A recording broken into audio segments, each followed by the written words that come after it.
cagarneres, el sapet, pa granota, va fet des de zero, tallarins a la carbonara. Porta de soc, esta farina, i porta també esta farina, que això en veritat és sèmola. Vale? Tots aquests dos productes se poden treure en gases en cuina. Vale? D'això porta per persona 15 grams. I en esta, pues, 80 grams porta d'esta farina. Ja ho tinc així ficat, així dins, com ho vegeu, la farina i les 4 clares d'ou. I anem a amassar-ho. I anem donant-li hasta que se junte i prou. Tampoc fa falta molt més. Si lo recomanable és ficar-ho una volta que s'amassa tot això, ficar-ho mitja hora a la nevera.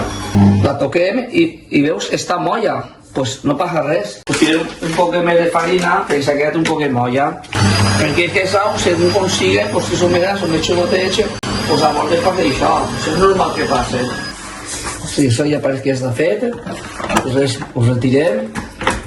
Anant ajuntant piscina, com vegeu, i s'ha agarrant poquet a poquet. No porta ninguna complicació. Poquet a poquet va agarrant.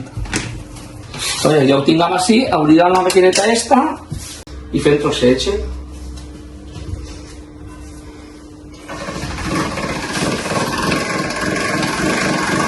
Al principi veureu que dice, diu, això no pot ser.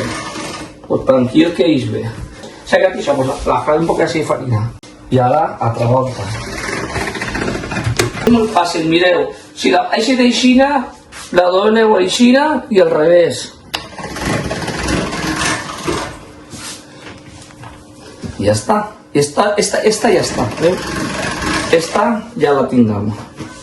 Poquet a poquet, pues, és anar fent les altres.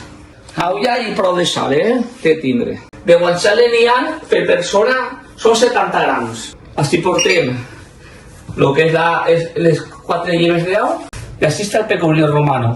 Per persona són 30 grams, total 60 grams. Pues res, ara anem a fer el que és la carbonara. Primer anem a agarrar i escórrer-ho bé, però sempre n'hi ha que deixar un poquetet d'olla.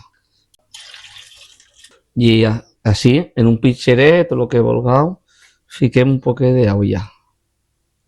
I això ja ho reservem. Anem a eliminar un poquetet més d'olla.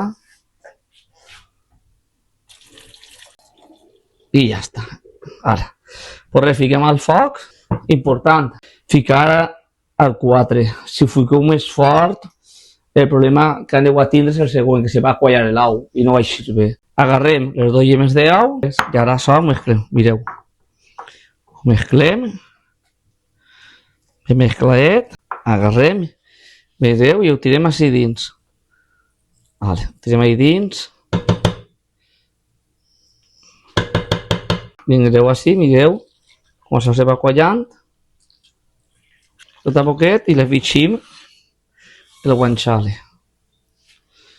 Vegeu com té d'anar quedant. No té que quedar ni molt líquida ni molt espessa, té que quedar entre mitges. Pues res, ara ja està feta, mireu com té de quedar. Una quallaeta, vegeu? I ja, molt fàcil, ara ja és. Mireu, agarreu així. I fiqueu, mireu la cremeta que bona que és. I ratllem un poquet de pecorino per damunt. Això és important com que ho compreu. Això se diu un microplane. És un ratllador molt bo. Això, en Gadgets en Cuina també podeu trobar-lo. I res, agarrem pebre i res. I ja està. Ara anem a provar-la a veure com ha eixit. Pues res, mireu, això és el resultat que ha eixit. Anem a provar-ho. Mireu com té de quedar la cremeta. Vegeu? Anem a provar-ho. Molt bona, el guanciale, a veure, està cruixent i molt bo. Pues res, mireu. Veu com ha quedat? No oblideu de subscriure's i donar un like, que això ajuda molt a fer el canal. Vale, adeu.